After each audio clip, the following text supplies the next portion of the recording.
will be. My name is Monica Florina Boța-Moisin, and I'm really thankful to Lee for highlighting the second name of mine that for a long time I've been in a way ashamed to use, because it was my traditional name given in the family, and it was connected to a religious. And it is connected to a religious celebration, and I didn't really know how to handle that growing up. But the more I reach my years of adulthood, I feel that all the names I've been given have an important role in who I am, and the resonance, or the sound that it brings in the world. So I'm embracing this name, and it feels very special that the whole, in a way, comes here today in this meeting.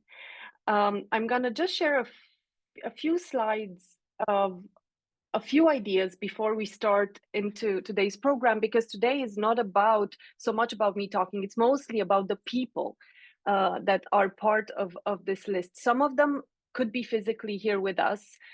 Two of them couldn't because of different reasons that we will explain. But today, in a way, to me, is a dream come true. It's to be together in this space.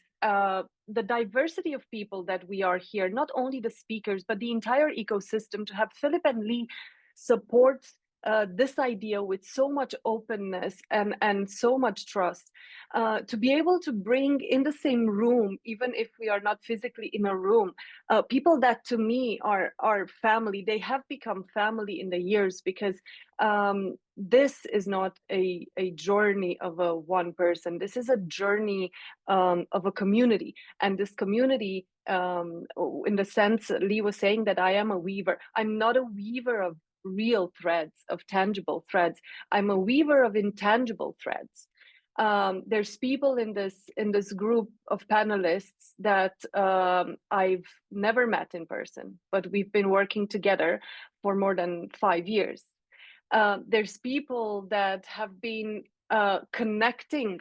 We've been connecting in a way that it can't even be explained, and that today are part of my closest core team, and we are walking together the path of life in a direction that we feel is really possible.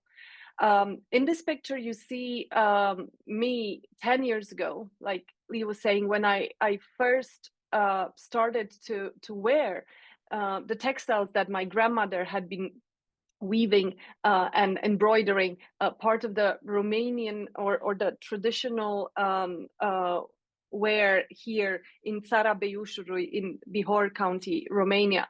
And in this other picture, you see my humble experiments with embroidery of these 4 dimensions that I feel are to us, and to me, and to many of us that are part of this ecosystem, some guiding pillars. If we could think about them every day in everything we do, what could the world really look like?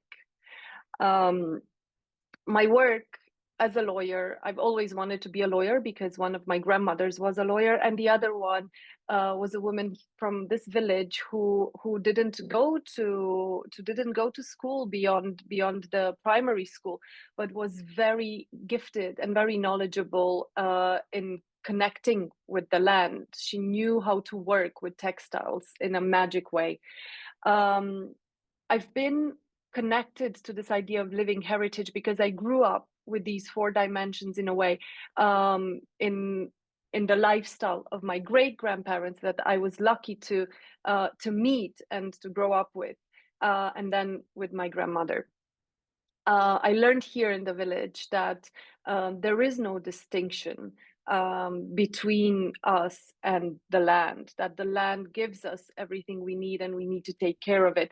I realized growing up and becoming a lawyer that the legal system was not reflecting this reality. And I thought, who is the system made for? And how are we going to walk together as a humanity if there's so many different silos there? it was interesting, the interaction with fashion, or this dimension with fashion. I never thought of myself as a fashion person, but discovering beautiful things that are made in the fashion industry, and seeing these beautiful textiles and garments that my grandmother was showing me every time I was coming to visit. And we had a ritual every summer to take them out, to air them, and to keep them, and to wear them, so that I know how everything comes together. I realized that that is, in a way, an ancestral or a cultural fashion of my people. And I started to wonder, how can I contribute to this kind of fashion also being recognized, and not only recognized but continued in a harmonious way together. This emblematic sheepskin jacket has been important in this journey. It has been an inspiration for the luxury fashion industry, and it's also been, at the same time, despite those, like Lee was saying, those scary ideas of misappropriation, it has also been a point of reconnection of our community, because people started to refocus or redesire to create these sheepskin jackets. It's been an interesting dynamic, and today we are lucky to have the Romanian sheepskin jacket makers here from Țara Beiușului, of different generations, who are really taking this tradition forward. And not only, but what we are trying to do here with people who are part of this ecosystem now, and the community of custodians in our region, in Țara Beiușului, we are inviting really the fashion industry to come and meet us, to come and see how this is done, really, to learn the stories, to work together with the community, and to understand what it means to us here.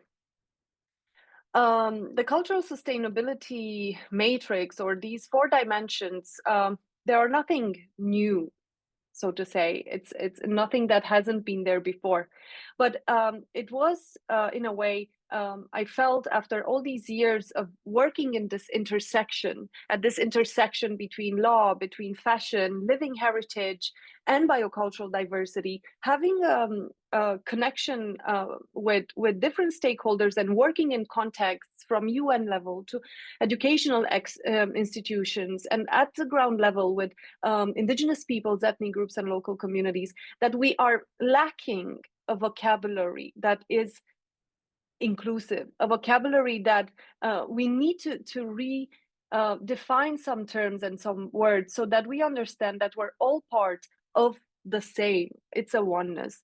So interconnectedness, interdependence, or reciprocity, kin and care, emerged to me from my experience as 4 dimensions that I found also here in this house, in this very house, growing up in this village, but also every time I visited communities around the world, from India to Mexico. I found these dimensions so alive. And today, Tanya and Anayuli, in the ceremony, have done an amazing ceremony of bringing these 4 pillars to us, and asking support from the universe for us to be able to connect with these pillars beyond words. So I'm not going to explain much, because throughout the session you will start to vibrate with these 4 dimensions, and you will start to recognize them in each of the presentations. But in simple, like in a very one-liner, interconnectedness refers to the idea of communion between humans and nature. We are one. It's the oneness of the universe. Is it really so outrageous to be thinking like this, for this to be our core belief?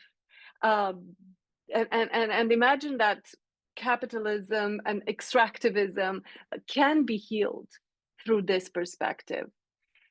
Then reciprocity. interdependence, reciprocity, or as the African philosophy of Ubuntu so strongly expresses, I am because we are. Not I am because or I think before, therefore I am. It's much more than the thought. It's much more than the intellect. It's because of us together that I am here, for example. Kinship, the idea of family, tribe. In my language, we have a different term, Nam, that's probably translatable to a degree. The bonds that tie us with human and non-human family. In countries like Bolivia, for example, you have Mother Earth recognized as an entity in the national constitution. Is that so difficult to imagine? Can we feel like this and think like this? There's so many countries in the world where rivers, mountains, territories have legal personality. They have rights. They are considered relatives in so many communities, in so many countries. Before picking up a flower, there's a ritual of gratefulness. The traditional medicine will not work unless that ritual is performed. Everything is interconnected. And care should be the law of all things, not property, not ownership, not success factors connected to different types of wealth and accumulation, but care. The more you care, the better it should be for the individual and for the collective. And with this, in a way, to kind of bring back to my work, my line of work, the legal system was not designed really to reflect these pillars and to reflect this vision. What we know as intellectual property is a system that is based on property, on the idea of ownership. But this idea is not reflected in the worldviews and belief systems and the lifestyles of many indigenous peoples, ethnic groups, and local communities. So the proposal here to kind of bring together and mediate this relationship between dichotomies like misappropriation and appreciation, these spaces that seem to be only black and white, to find a gray area. The idea was, can we legally recognize care? If caretaking would have a legal institution, and if we call these rights custodianship rights, how would the word look like? So this is the thesis that we started with in 2018 with the Cultural Intellectual Property Rights Initiative. And now, all these years later, there's been a lot of progress done, both in terms of policy, but also in terms of practices and applications, models and tools, that some of which you will be hearing of today. These type of rights are not incompatible with the existing IP system, but they open new doors and they create new spaces for being together. The tool that we brought first, that was the 3Cs rule, consent, credit, compensation, has been fundamental, or like the piece that has brought this puzzle together in a way, because there's been so much work done, and you'll hear about this as well, by indigenous peoples and local communities throughout time at UN level, to be recognized for their right to free prior informed consent to be recognized. But somehow in the fashion space, this was not known, or this was not considered, and we will see why, and it's and how we can mediate those spaces of lack of knowledge. How can we learn to do things differently and be better? So with consent, credit, and compensation, can we imagine new ways of working together? And sometime not even compensation will allow us to step into territories that are so sacred. Do we want to keep living in silos? Because the world today is siloed. It's not really working around these 4 dimensions or on top of these 4 dimensions. Or do we want to see a space that is interconnected, interdependent, where care is the law, and kinship is the result of how we relate to each other. With this short introduction, I will now really want to thank my team. You will hear Nicole today, but I think this is a very important moment for us as the Cultural Intellectual Property Rights Initiative. Many people from the network are either on the panel or they are tuning in, but especially my team that has been together with me since the pandemic. It's been an interesting time where people felt probably the need to connect more. And for us, it's been a time that has changed our lives completely. And I think I've never had an opportunity to really so publicly thank these two women that have been walking alongside me, really like the sisters that I never had. And there's many other people to thank, but I wanted to give this space a moment.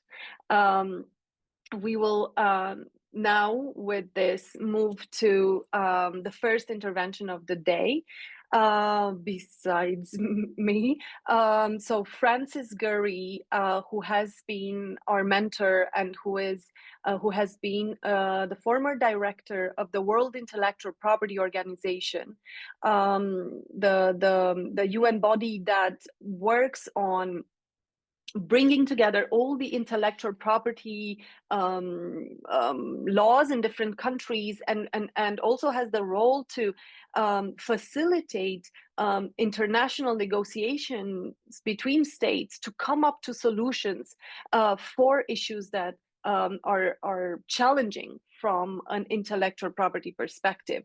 And this institution has, for the past 20 years, had a special body, a body that we are also us, the with the WhyWeCraft Association, have an observer status too.